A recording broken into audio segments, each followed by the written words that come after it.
I'm going to run through a really quick, simple and safe way to assess a casualty. Now you might have heard of this before. It's called the primary survey and it consists of Dr. C, A, B, C.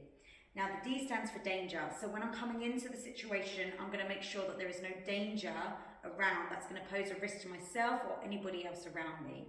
If I'm happy that the situation is safe to approach, I'm then going to move on to my R, which is response. So I'm going to call out to the patient, ask if they can hear me, can they open their eyes, can they squeeze my hand. If I don't get a response from the questioning, I'm then going to come down and I'm going to apply some uncomfortable pressure by pushing my thumb into their clavicle in hopes that I might get some kind of response to the discomfort. If I don't get a response, I'm going to assume that patient is unresponsive. At this point, I'm going to call for an ambulance or ask somebody to call for an ambulance for me.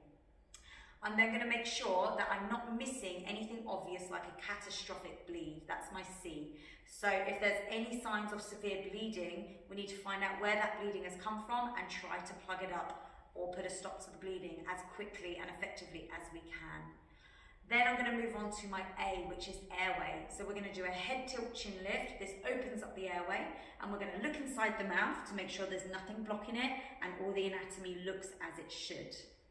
Then I'm going to look down the body, put my cheek nice and close to the mouth, and I'm going to go over my breathing for my B. So I'm looking, listening and feeling for breaths for up to 10 seconds. If we have some kind of breathing and you think it's adequate, then that's obviously a really positive sign. However, if the breathing isn't adequate or if there's no breathing whatsoever, then we're going to assume the worst. Whilst we're there, we can do our C as well, which is circulation.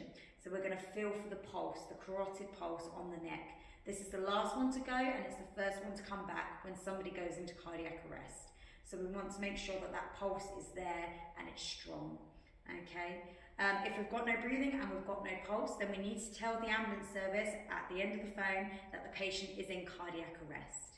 If they are breathing but they're unresponsive, then we're going to roll them onto their side and open their airway up. If you know the recovery position, this is what we need to put them in. If you don't know it, roll them onto their side and make sure their head is up so their airway is open until the ambulance service arrives. So I'm just going to run that through you for you in real time, okay? So I'm coming in, I'm checking for danger to myself and for anybody else around. Seems safe to approach. Hello sir, can you hear me? Can you open your eyes for me please? Squeeze my hand. Okay. No response there. Having a quick check, I can't see any catastrophic bleed. So head tilt, chin lift. Having a look in the mouth.